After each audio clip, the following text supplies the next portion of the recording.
തിരുവനന്തപുരം നഗരസഭയിൽ മാലിന്യ പ്രശ്നം ശാസ്ത്രീയമായി കൈകാര്യം ചെയ്തവരാണ് മുൻ LDF ഭരണസമിതികൾ. മാലിന്യ കൂമ്പാരങ്ങൾ പൂർണ്ണമായി നീക്കം ചെയ്ത് പൂന്തോട്ടമടക്കം നിർമ്മിച്ചതാണ് LDF നഗരത്തിന് രക്ഷാകവചം ഒരുക്കിയത്. എന്നാൽ BJP അധികാരത്തിലേറിയതോടെ കാര്യങ്ങളെല്ലാം പാടെ മാറിമറിഞ്ഞു. തിരുവനന്തപുരം നഗരത്തിലെ മാലിന്യം തള്ളാൻ നഗരസഭ കണ്ടെത്തിയ പ്രദേശമാണ് എനിക്ക് പിന്നിൽ കാണുന്നത്. മുൻ ഭരണസമിതികൾ മാലിന്യം നീക്കി പൂന്തോട്ടമാക്കി മാറ്റിയ ഈ പ്രദേശത്തെ വീണ്ടും ഒരു മാലിന്യ കൂമ്പാരമാക്കിയിരിക്കുകയാണ് തിരുവനന്തപുരം നഗരസഭ.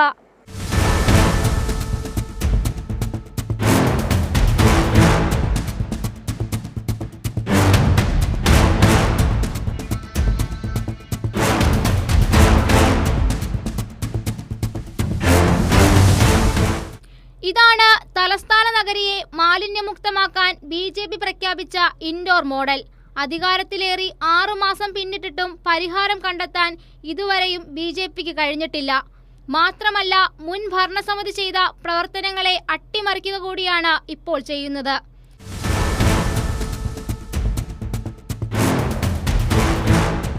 VK പ്രശാന്ത് മേയറായിരുന്നപ്പോഴാണ് അട്ടക്കുളങ്ങര എരുമക്കുഴിയിലുള്ള വലിയ മാലിന്യ കൂമ്പാരം നീക്കി പൂന്തോട്ടം നിർമ്മിച്ചത്.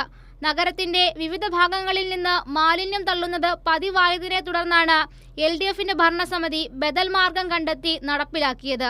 അപ്പോൾ ഈ തലസ്ഥാന നഗരത്തിൽ പരിഹരിക്കപ്പെട്ട പല പ്രശ്നങ്ങളും ഇന്നുണ്ട്. മാലിന്യ പ്രശ്നം കൃത്യമായ ഒരു സിസ്റ്റം ഇവിടെ ഉണ്ടല്ലോ. അപ്പോൾ അതിനെ ഇല്ലാതാക്കി സംവിധാനത്തിനെ ആകെ തകർക്കുകയാണ്. എന്നാൽ ഗാർഡന് പിന്നിൽ മൂക്കുപൊത്താതെ നിൽക്കാൻ കഴിയാത്ത അവസ്ഥയാണിപ്പോൾ. ദിവസവും 10 കണക്കിന് മാലിന്യമാണ് നഗരസഭാ വാഹനങ്ങളിൽ ഇവിടെ കൊണ്ടുവന്ന് തള്ളുന്നത്. നമുക്കിവിടെ തീരെ അസ്വസ്ഥതയാണ്. കൊതുകിൻ്റെ ശല്യം അതിനേക്കാളപ്പുറം. നാറ്റവും അതുപോലെ തന്നെയാണ്. കാറ്റടിക്കും തോറും നാറ്റം വന്നുകൊണ്ടിരിക്കുന്നു. ഇത് ആരോടും നമുക്കൊന്നും പരാതിപ്പെടാൻ പാടില്ല. കടക്കാർക്ക് കുഴപ്പമാണ്. അവരെ ഈ ലൈസൻസ് മറ്റുമൊക്കെ ഇവർ കട്ട് ചെയ്യും. അങ്ങനെയുള്ള സംഭവങ്ങളുണ്ട് ഇവിടെ. പിന്നെ നമുക്കൊന്നും പറയാകൂല. ഞാൻ എല്ലാം കണ്ടും കേട്ടും സഹിച്ച് ഞങ്ങളങ്ങ് പോകുന്നു. നഗരസഭ മാലിന്യം തള്ളുന്നത് കൊണ്ട് കച്ചവടമടക്കം നഷ്ടത്തിലാകാറുണ്ട്. മഴയാകുമ്പോൾ ഇവിടെ ഇരിക്കാൻ പറ്റില്ലല്ലോ. സ്മെല്ലടിക്കുമ്പോൾ ആൾക്കാർ വരില്ല. ഭയങ്കര സ്മെല്ലല്ലേ ഇവിടെ. അപ്പോൾ ആൾക്കാർ വരില്ല. അപ്പോൾ അവർക്ക് വന്നിട്ട് അത് മാറ്റടിക്കുമ്പോൾ തിരിച്ചു വൈകുന്നേരം ഒരു 6-7 മണിയാകുമ്പോൾ ഭയങ്കര സ്മെല്ലാണ്. അപ്പോൾ അവർ പുറത്തുനിന്ന് വേറെ വേസ്റ്റ് കൊണ്ടുവരുന്നവരും കൂടെ അടിക്കുന്നുണ്ട്. എല്ലായിടത്തും പറഞ്ഞിട്ടുണ്ട്. കൗൺസിലറൊക്കെ വന്ന് നോക്കിയിട്ട് പോകണുണ്ട്. മുമ്പവരൊക്കെ വന്ന് നോക്കിയിട്ട് പോകണുണ്ട്. പിന്നെ അത് തീരുമാനമൊന്നും ആയില്ല.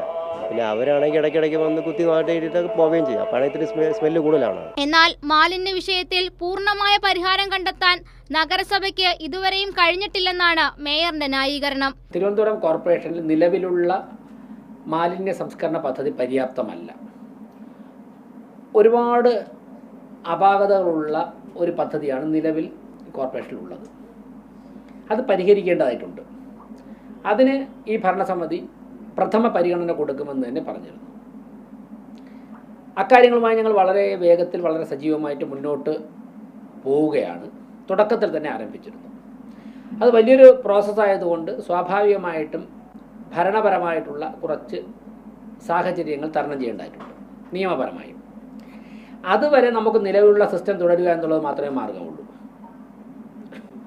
അപ്പോൾ നിലവിലുള്ള സിസ്റ്റം പരമാവധി പെർഫെക്റ്റ് ആയിട്ട് കൊണ്ടുപോകാനുള്ള പരിശ്രമം ഞങ്ങൾ തുടക്കം മുതലേ നടക്കുകയായിരുന്നു. മാലിന്യ പ്രശ്നമടക്കം എല്ലാ പ്രതിസന്ധികളും കൃത്യമായി കൈകാര്യം ചെയ്ത LDF ഭരണസമിതികളെയാണ് മേയർ ഇപ്പോൾ പഴിക്കുന്നത്. നിലവിൽ തിരുവനന്തപുരം നഗരത്തിൽ BJP കൊണ്ടുവന്ന മാറ്റങ്ങളിൽ പൊറുതിമുട്ടി കഴിയുകയാണ് തിരുവനന്തപുരം നഗരവാസികൾ. കൈരളി ന്യൂസ്, തിരുവനന്തപുരം.